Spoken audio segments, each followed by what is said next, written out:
Muy buenos días, tardes o noches, dependiendo del momento en que vean este video. Nosotros somos el grupo 4 y venimos a presentarles el capítulo 18 sobre infecciones del torrente sanguíneo asociadas a catéteres vasculares y el capítulo 25, la prevención de úlceras por presión y las infecciones asociadas al cuidado.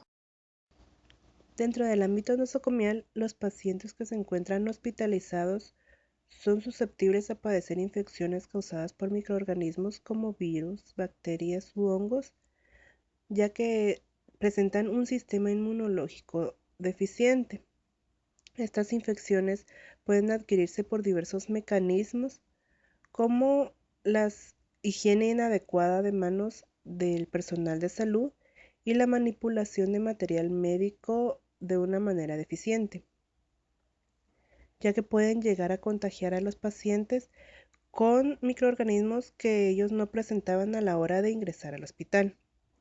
Por eso los objetivos de esta presentación son conocer las principales infecciones asociadas a dispositivos utilizados como los catéteres y explicar las principales medidas de prevención y recomendaciones para el manejo de catéteres venosos centrales.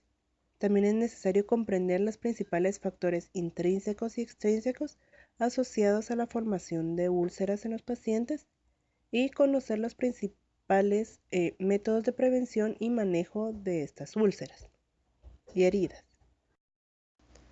Infecciones del torrente sanguíneo asociados a catéteres vasculares. El uso de dispositivos colocados a través de una vía venosa como los catéteres constituyen un elemento esencial para la atención sanitaria. La mayoría de pacientes que se encuentran hospitalizados utilizan estos instrumentos. Por ejemplo, los que se encuentran en la unidad de cuidados intensivos, los que tienen la necesidad de realizarse hemodiálisis, incluso aquellos que se encuentran bajo tratamiento de quimioterapia necesitan de estos instrumentos. Un estudio realizado en el 2014 por Ferrer y Almirante demostró que también existe un número considerable de enfermos de régimen ambulatorio que son portadores de este tipo de dispositivos. Debido a esta elevada necesidad del uso de catéteres en el hospital, hoy en día existe un mayor riesgo de adquirir infecciones debido a un sistema inmune debilitado por parte de los pacientes y la exposición que se encuentra a estos dispositivos aumenta la morbilidad, la mortalidad, el tiempo de estadía dentro del hospital y los costos hospitalarios que genera cada uno de ellos. Una de las causas más comunes de infecciones intrahospitalarias es la bacteriemia nosocomial asociada con el uso de catéter venoso central, siendo esta la causa más frecuente de bacteriemia nosocomial, aumentando entre un 40 a 50% en la unidad de cuidados intensivos. Por esta razón, existen incluso artículos que mencionan la incidencia de las bacteriemias asociadas a estos catéteres en la unidad de cuidados intensivos que tienen un alza en la unidad de pediatría. Sin embargo, es importante mencionar que no existen solo procesos asociados a bacteriemias nosocomiales por el uso de catéteres que pueden causar complicaciones. Además, nosotros como químicos biólogos que somos parte del personal de salud en Guatemala, debemos conocer que este tipo de infecciones son procesos clínicos potencialmente evitables. Por lo tanto, el enfoque que debemos darle a este tipo de enfermedades debe ser la prevención y no el tratamiento, ya que este último genera un mayor costo al país.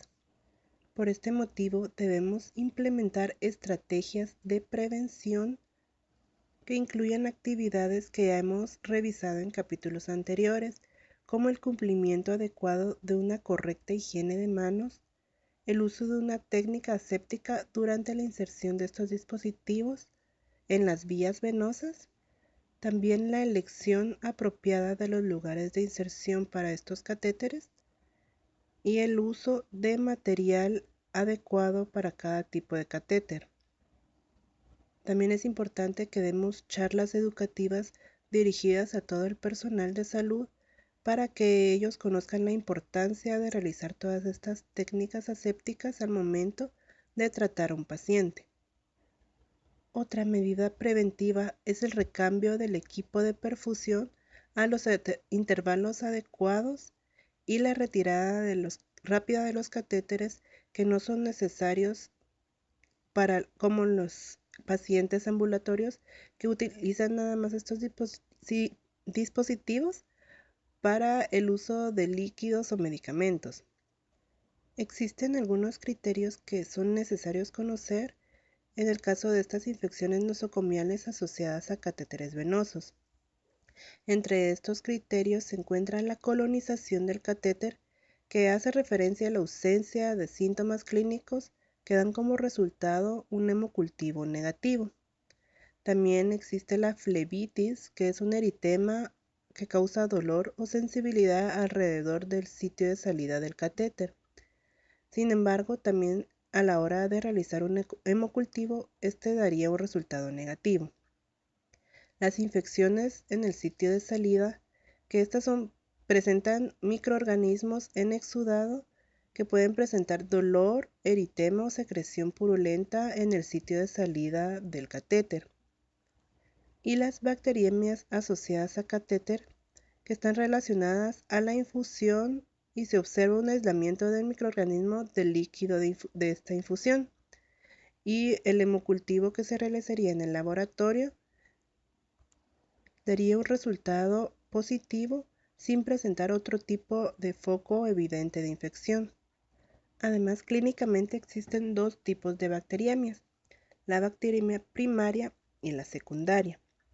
La bacteriemia primaria es de un origen desconocido que no presenta un foco de infección definido. Para confirmar que el paciente tiene este tipo de bacteriemia, se necesita cumplir con dos criterios. El primero es aislar al patógeno en uno o más hemocultivos, excluyendo microorganismos contaminantes de la piel. Un ejemplo de estos microorganismos son los Staphylococcus coagulasa negativo, difteroides, Bacillus, Propionibacterium y Micrococcus. El segundo criterio que puede cumplir es aislar un microorganismo que sea contaminante de la piel en dos o más hemocultivos que se tomen de sitios diferentes. Uno de estos hemocultivos debe de tomarse por una extracción de vena periférica. En el caso de la bacteriemia secundaria, el foco de infección es distinto al catéter venoso y el paciente también debe cumplir dos criterios para que pueda ser clasificado en este tipo de bacteriemia. El primer criterio es aislar un patógeno reconocido en uno o más hemocultivos, excluyendo aquellos microorganismos que sean contaminantes de la piel. Y el segundo criterio es aislar en un hemocultivo que esté relacionado a otro foco de infección. En la epidemiología, la mortalidad de los pacientes que padecen bacteriemias se encuentra alrededor del 36.6% en los países que se encuentran en vías de desarrollo. Sin embargo, otros estudios han reportado que en países como Estados Unidos, esta mortalidad desciende hasta un 12 a 25%. Esto se debe al uso de técnicas de prevención como las mencionadas anteriormente. Ahora bien, dentro del laboratorio, los microorganismos patógenos asociados a este tipo de catéter, según el porcentaje de casos reportados de mayor a menor, se encuentran microorganismos como Staphylococcus aureus, dentro de los que se han aislado, el 70% de los casos presentan resistencia a meticilina. También se encuentran otros microorganismos como Acinetobacter y Pseudomonas, y estas Pseudomonas, el 20% de los casos que se han aislado presentan resistencia a imipenem. También se han aislado Staphylococcus coagulasa negativo, hongos como Cándida y enterobacterias. Los factores de riesgo se pueden organizar debido a su interacción. Por ejemplo, los factores de virulencia del propio microorganismo, el huésped, que va a estar definido por las patologías que el paciente presente, y la superficie del dispositivo, que va a estar definida por el tipo de catéter y la frecuencia en la manipulación del mismo. Otro factor predisponente puede ser el tipo de catéter utilizado en cada paciente. Por ejemplo, en los catéteres monolumen, la incidencia de bacteriemia se encuentra relacionada entre el 1 al 10%. En los catéteres monolumen, el porcentaje aumenta desde el 10 al 20%. El tipo de material del catéter también puede ser un factor de riesgo, ya que los materiales que presentan irregularidades promueven la colonización de las bacterias, como el polivinilo y el polietileno. Es por eso que se prefiere utilizar materiales como el teflón, el poliuretano o silicona, que disminuyen la probabilidad de infección para los pacientes. También es importante definir de dónde proviene la fuente de la infección, ya que puede deberse a una colonización externa o a una colonización interna. En la colonización externa, la infección proviene alrededor del sitio de ingreso del catéter, con la posterior migración de los microorganismos por la superficie hasta la punta y posteriormente al torrente sanguíneo. En la colonización interna, los microorganismos migran a través del lumen del catéter durante el cambio de equipo de infusión. Estas infecciones pueden deberse a contaminación del puerto de inserción, una infección por una infusión de contaminantes, una infección por microorganismos de la piel o una infección dada por vía hematógena desde una infección distante. Para el diagnóstico de este tipo de infecciones existen dos métodos. El primero de ellos es por remoción del catéter, en el cual se remueve el catéter del paciente y se analiza posteriormente. La ventaja de ellos es que puede diferenciar si la infección está asociada al catéter o no, pero su desventaja principal que se ha observado es que al momento de retirarlo, dependiendo de la condición del paciente y sus necesidades, se necesita colocar un nuevo catéter, lo cual puede provocar un nuevo foco de infección o una coinfección con otros agentes microbianos. El segundo método es el método por no remoción de catéter, obviamente, el cual se realiza principalmente por hemocultivos. Y existen varios tipos de pruebas. Entre ellas están los hemocultivos cuantitativos, en los cuales se toma una muestra vía catéter y una muestra vía sangre periférica. Se realizan los cultivos. Si el cultivo del de vía catéter, su recuento es 5 veces mayor al de la muestra obtenida de sangre periférica, se dice que existe una asociación a una infección por catéter. Ahora bien, también están los hemocultivos cuantitativos únicos, en donde solo se toma una muestra de sangre vía catéter. Si el recuento de unidades formadas de colonias es mayor a 100, se dice que está asociada a catéter. Ahora bien, estos dos métodos son altamente sensibles y específicos, teniendo una sensibilidad y especificidad mayor al 79% en ambos casos. Ahora bien, también existen los tiempos diferenciales de hemocultivos, en los cuales también se toma una muestra de sangre periférica y de sangre de catéter, y se analizan en sistemas automatizados. En el caso de que la muestra de catéter salga positiva por lo menos 2 horas antes de que la muestra de sangre periférica salga positiva, se dice que la infección es causada o está asociada a catéter y tiene una especificidad y sensibilidad mayores al 72%. Ahora bien, hay métodos experimentales que se están analizando para, para diagnosticar este tipo de infecciones. Por ejemplo, está la extinción de anaranjado de acridina, en el cual se observan las bacterias en la muestra. La muestra se tiñe de verde y las bacterias se observan de anaranjado. Es mucho más específico y sensible, pero sigue todavía en fase de observación. También se pueden utilizar cepillos endoluminales en el cual ingresan en el catéter, hacen limpieza, se retira y se analiza. El problema con ellos es que también puede causar, si el paciente no tenía una infección, puede causar una infección asociada a catéter. Puede causar también una arritmia o, en el peor de los casos, una embolia.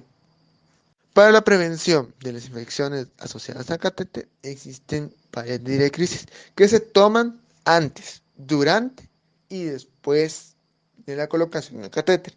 Antes de la colocación, todo el personal del área, sin excepción alguna, debe estar familiarizado con la forma en que se coloca un catéter, con las prevenciones que se tienen que tener y con los cuidados del mismo. En caso de emergencia, todo el personal estaría capacitado para realizar ese tipo de acción. Debe conocer el área de colocación de catéter. Cada paciente es diferente, cada situación es completamente nueva y cada una necesita tomar decisiones individuales, por lo que las zonas de colocación de catéter son importantes para prevenir una posterior infección. Asimismo, también el tipo de catéter que va a utilizar, porque no todos los catéteres son indicados para ciertas acciones, ya que existen catéteres para colocar sueros, para colocar medicamentos, para utilizarlos en sondas, etcétera, etcétera, etcétera. Durante la inserción se debe tener todo el material una vez preparado, desde el material para desinfectar la piel, desinfectar el material y obviamente todo el material necesario estéril. Antes de realizar estas acciones, el personal debe tener un buen lavado de manos, porque hay que recordarles que aunque se usen guantes, no es una barrera totalmente de protección. Necesitan lavarse las manos antes y después de realizar la inserción del catete. Y se tiene que tomar en cuenta que al momento de desinfectar la piel del paciente, hay algunos que son alérgicos a los diferentes compuestos que se pueden utilizar. Entonces se tiene que tener a la mano tanto alcohol al 75% o compuesto de yodo. Y después de la inserción se debe de cuidar la higiene del mismo, evitar que el catéter entre en contacto con el agua o que se mantenga húmedo, porque estos pueden ser un caldo de cultivo para los microorganismos nosocomiales y de ahí se pueden desplazar al catéter, ingresar al paciente y provocar una infección. Asimismo deben colocarse los catéteres en una zona visible, visible para que se mantenga la vista si el catéter está limpio, si no tiene partículas sobre él, etcétera, etcétera, etcétera. Y también se tiene que tener cuidado con los equipos en los cuales está interactuando el catéter. Se ha visto en los estudios realizados por diferentes instituciones que el catéter, aunque esté estéril, si el equipo está contaminado o tiene alguna unidad formadora de colonia, algún agente microbiológico, este puede ingresar y muy fácilmente causar una infección.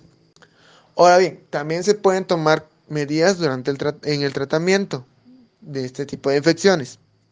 Por ejemplo, está la decisión de retirar o de salvar el catéter. Si hay una infección asociada al mismo y es demasiado grave en el paciente, se puede tomar la decisión de retirarlo o de hacer un recambio, obviamente tomando las medidas necesarias. Por ejemplo, si el catéter realmente se mira infectado o tiene partículas que no son las normales, se tiene que retirar el catéter. Se puede salvar dependiendo de la situación. Si el paciente presenta una condición en la cual se le necesita trabajar con catéter, debe de encontrarse otra manera. O si el paciente sufrió algún episodio anterior de infección, una vez se retira. En pacientes pediátricos mayores, hematológicos o renales, se tiene que tomar la decisión de realmente retirárselo o salvarlo. También se tiene que ver el tiempo de tratamiento que se le está dando al paciente de antibióticos. No todos los pacientes tienen el mismo tiempo de reacción, no todos los pacientes utilizan los mismos antibióticos, no todos los pacientes tienen el mismo tipo de organismo. Cada paciente debe tratarse individual y de manera específica. No se tiene que generalizar y siempre teniendo el cuidado del manejo adecuado antibióticos para no generar cepas resistentes y después que se realice un brote mayor. Para la vigilancia de este tipo de infecciones se puede utilizar la tasa de CRBSI, en el cual el número de pacientes afectados dividido el número total de pacientes con catéter en la unidad por 1000. 1000 significa la cantidad de días que puede tener un paciente un catéter. No me pregunten por qué, pero lo tiene así la fórmula. Y se puede obtener también porcentaje de pacientes con evaluación diaria, con infecciones documentadas o pacientes con catéter femoral. Obviamente hay que hacer los cambios en el denominador y en el numerador y siempre manteniendo el porcentaje por 1000 días. Y como se puede observar en la gráfica, se puede ver una frecuencia de las infecciones. Como por ejemplo aquí en este estudio, se observó que la mayor cantidad de pacientes que tenían una infección vía catéter eran aquellos que se les realizaban procedimientos de hemodiálisis. O sea, eran pacientes renales que de por sí son los más susceptibles a ese tipo de infecciones. Además de que observaba que aunque el tiempo de utilización era bajo o era menor comparado con otros tipos de catéter, aún así las infecciones eran muchas. Se ven en las tablas que hay un aumento de infección conforme aumenta los días en los que se tiene colocado un catéter en los pacientes. Ahora bien, también se ha observado que los catéteres que presentan una mayor cantidad de asociaciones a infecciones son aquellos con doble canal, en los cuales se debe tener mayores precauciones, donde un canal único no presenta tanta porcentaje de infecciones, mientras que un triple canal, las infecciones son casi inexistentes, lo cual recomienda su uso, pero va a depender de los recursos que se tengan en el área de trabajo. La prevención de úlceras por presión y las infecciones asociadas al cuidado, capítulo 25. UPP o úlceras por presión, también llamadas úlceras por decúbito o úlceras por helecho, pueden surgir como una causa principal o como una complicación a raíz de otra enfermedad. En el 95% de los casos es prevenible. Y su definición es que es una presión excesiva y mantenida sobre la piel en un mismo punto por encima del límite tolerable de la misma en un paciente que está en una misma posición por un tiempo prolongado. A pesar de los avances y progresos por los médicos en el área de la salud, las UPP siguen siendo un reto para los profesionales de la salud, ya que estos producen un deterioro en el estado de salud general de un paciente, afectando su calidad de vida y por lo tanto la de sus familias. Además de que para el personal de la salud esto hace que se tenga una mayor demanda del tiempo para darles un cuidado especial a estos pacientes. Para la institución se convierte en mayores costos y una disminución de la calidad de la imagen de la institución por presentarse estos casos. Los pacientes en riesgo tenemos a los pacientes geriátricos que tienen un grave deterioro en su estado general de salud, que pueden estar inmovilizados y dependan del cuidado del personal de la salud. Además de que estos pacientes han perdido un poco del contenido de elastina en sus tejidos blandos, lo que los hace más vulnerables a sufrir estas lesiones en la piel. Tenemos también a los enfermos comatosos que se mantienen por tiempos prolongados en una misma posición, ejerciendo estas presiones en un mismo punto, a los pacientes neurológicos con afectación motora, afectación psíquica o sensitiva, y los lesionados medulares, que son un grupo vulnerable para padecer las UPP, ya que tienen una serie de factores que influyen para el desarrollo de estas, como lo son la falta de sensibilidad, la inmovilidad, la humedad generada por falta del control de esfínteres, las contracturas y la espasticidad, además de la depresión asociada a sus condiciones de salud. Las contracturas son un estado de rigidez o contracción permanente, involuntaria y duradera de uno o más músculos. Y la espasticidad es un trastorno motor del sistema nervioso en el que algunos músculos se mantienen permanentemente contraídos. Epidemiología. La incidencia real de las UPP es difícil conocerla, ya que a veces estos pacientes son tratados y se les da el cuidado necesario, se curan, pero no queda registrado ningún dato acerca de ellas, por lo que las estadísticas a veces no son fiables, ya que a veces estas úlceras son tratadas en el domicilio del enfermo, en asilos, y puede que no se les dé la importancia o no se les tome como una enfermedad real. La distribución en cuanto a la edad es variable dependiendo de la institución y del paciente del que se trate. Por ejemplo, en los pacientes con lesiones medulares es más frecuente que se dé en menores de 30 años, pero en general se da en pacientes de edades más avanzadas. En unidades de cuidados intensivos se tiene más riesgo por las condiciones críticas de los pacientes y factores predisponentes que puedan afectar para desarrollar las úlceras, como su estado de conciencia y que estén sedados. En estas unidades el riesgo en adultos es 12 veces más que en niños. En cuanto a la localización de la zona del cuerpo más afectada, tenemos a la zona sacra. Ninguna área del cuerpo es inmune al desarrollo de las úlceras. Sin embargo, el área de la cintura pélvica es la que tiene un mayor porcentaje de localización en el área sacra, isquiática y trocantérica. Estas dos últimas están laterales a la pelvis.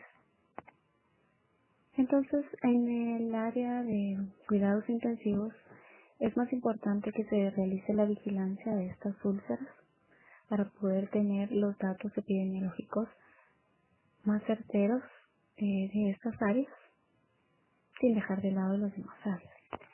En el Hospital General San Juan de Dios, en noviembre de 2009 a abril de 2010, se realizó un estudio de tesis para optar al grado de maestría en cirugía general, en el cual se estudió úlceras por decúbito en pacientes en estado comatoso de las unidades de cuidados intensivos. En el estudio se buscaba describir la incidencia de las úlceras, así como factores de riesgo que posiblemente estuvieran asociados con estos. Se tomaron pacientes del área de cuidados intensivos con un rango de edades de 13 a 89 años en estado comatoso, de los cuales 98% se encontraban bajo efectos sedantes. Se les dio un seguimiento de 15 días desde su ingreso, en el cual a partir del tercer día empezaron a aparecer úlceras, en el sexto también, y a partir del día 12 ya no hubo casos nuevos. Se encontró que se desarrollaron úlceras por presión en el 37% de los pacientes, de los cuales 34% fueron hombres y 42% mujeres. Se encontró que no hubo asociación entre el aparecimiento de úlceras ni con la edad, ni el sexo, ni la patología o el uso de sedantes. Como podemos ver en la tabla número 1, se dieron los porcentajes en los grupos de edad de grupos de sexo femenino y masculino, en los que no predominó ninguno. Sin embargo, en las edades mayores de 71 fue el porcentaje más alto, pero no tuvo un nivel demasiado elevado en comparación con los demás grupos. De acuerdo a algunos autores, las localizaciones más frecuentes son sacro, talones y trocantérica.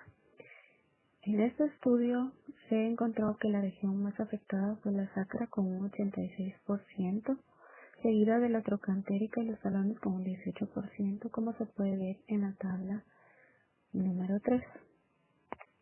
Las úlceras por presión son lesiones degenerativas de la piel y sus tejidos adyacentes que están ocasionadas por el bloqueo de la irrigación sanguínea debido a una presión continua que genere una necrosis rápida de los tejidos. Hay varios factores que pueden influir en la fisiopatología, entre los que tenemos los extrínsecos y los intrínsecos. Entre los extrínsecos tenemos la presión ejercida en una prominencia ósea que interrumpa la circulación.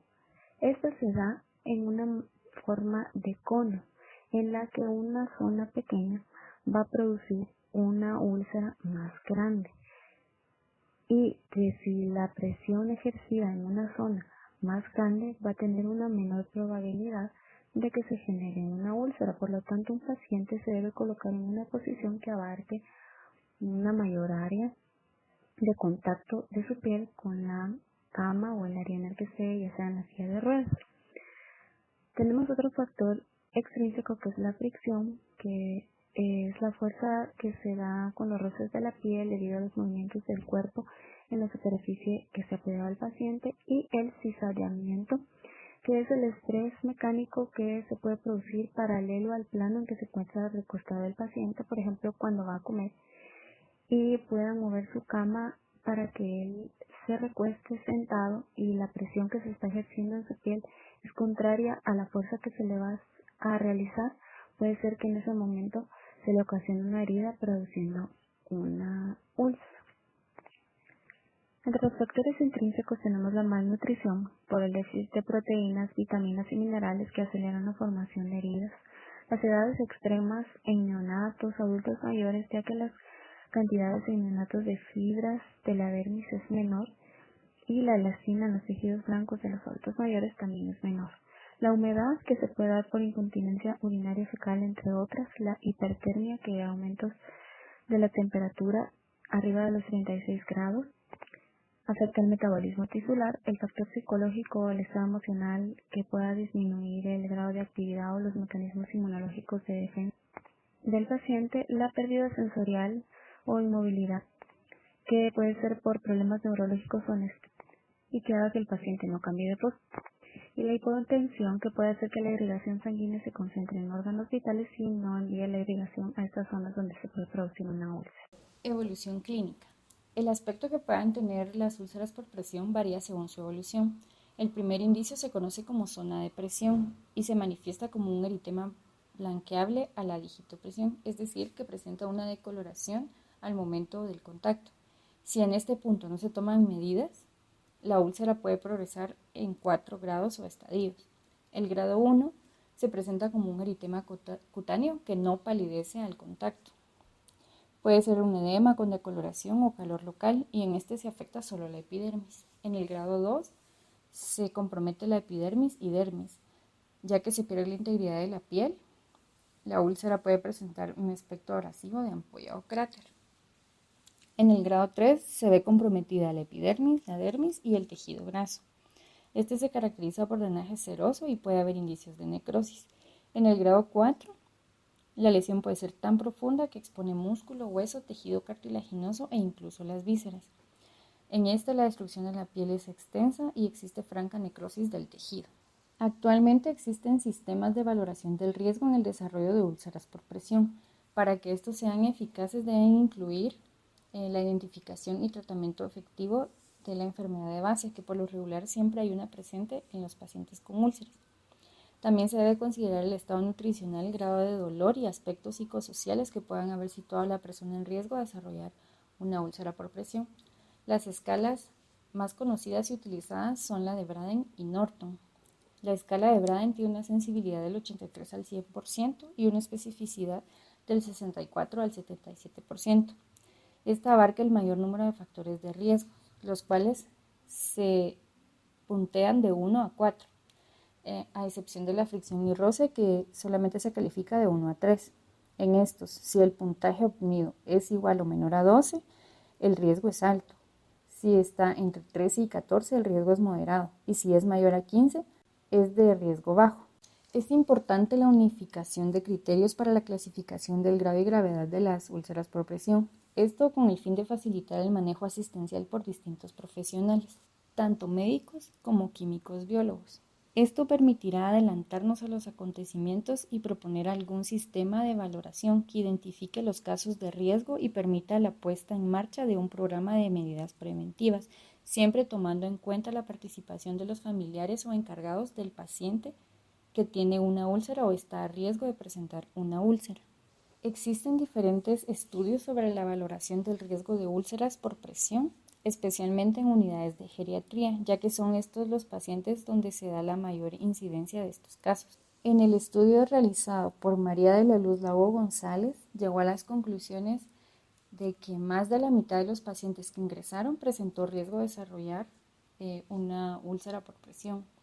El riesgo aumentó con la edad y con las patologías médicas relacionadas con el déficit o alteración de la movilidad, y que los pacientes que presentaron úlceras por presión fueron relacionados con déficit de autocuidado, lo que los expone a mayores factores de riesgo. Siempre el objetivo principal de toda prevención será evitar la aparición de las úlceras, debido a que la curación de una úlcera ya instaurada representa un proceso lento que implica un reposo prolongado en cama. Otro de los motivos es la elevada incidencia de complicaciones como las infección y sepsis secundarias a la falta de cuidado o mal tratamiento de las úlceras. En la prevención se deben considerar 2 puntos. Uno es el cuidado de la piel. Debe realizarse la limpieza y aseo diario con jabones neutros, así como realizar inspecciones sistemáticas de la piel por lo menos una vez al día para evitar el progreso de una úlcera. También es aconsejable tratar la piel con agentes hidratantes, evitar exposición de la piel a orina, materia fecal y transpiración, y reducir al mínimo la fricción y rozamiento mediante técnicas adecuadas de posición, cambios de posición y de transferencia.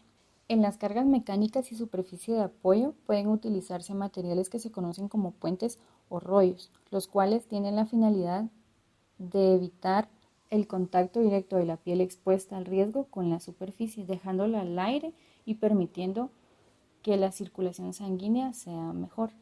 Entre estos materiales están los Viaflex, que son bolsas con aproximadamente 3.000 centímetros cúbicos de agua, los guantes con agua, almohadas, cojines, rollos de cobija o sábanas. La finalidad de todos estos está en que se sepan utilizar o que se utilicen adecuadamente. También debe evitarse el uso de parches, ya que estos acumulan humedad, se arrugan por el movimiento del paciente y generan áreas de contacto más pequeñas con la piel de los mismos. En el tratamiento de las úlceras por presión deben considerarse 2 fundamentos. Uno es el cuidado general del paciente. Por ejemplo, la evaluación del dolor, ya que aunque no haya una relación fija entre las características de la úlcera y el grado de dolor, su presencia requiere del uso de analgésicos. Los tratamientos para las infecciones son vitales, pues son la causa de sepsis en estos pacientes.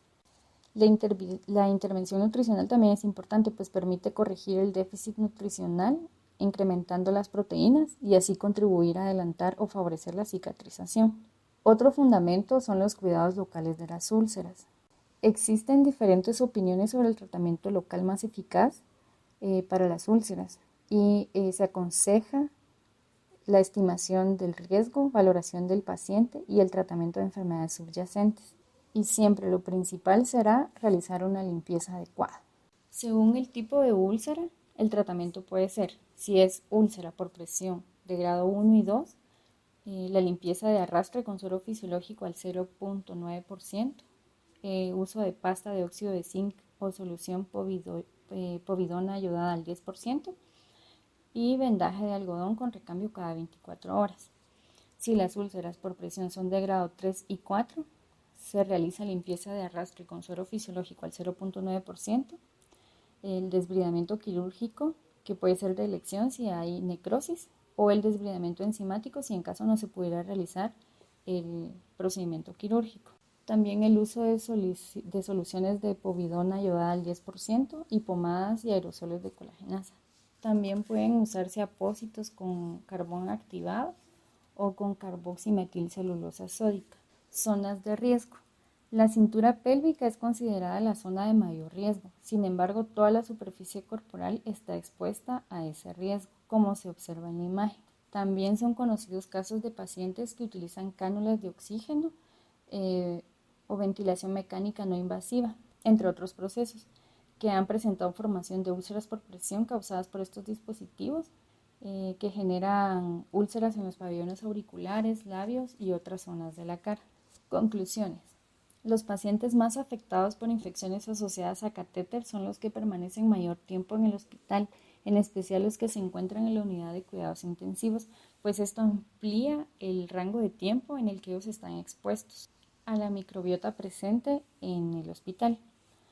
La bacteriemia asociada a catéter es una de las situaciones que debe monitorearse de manera prioritaria y constante, pues es causa de sepsis en muchos pacientes. Un importante número de úlceras por presión son evitables, siempre y cuando se consideren las estrategias preventivas adecuadas. Y después de la identificación de los pacientes en riesgo, las medidas básicas para la prevención de las úlceras por presión son la reducción de la presión, cuidados de la piel y la valoración y cuidado del estado general del paciente.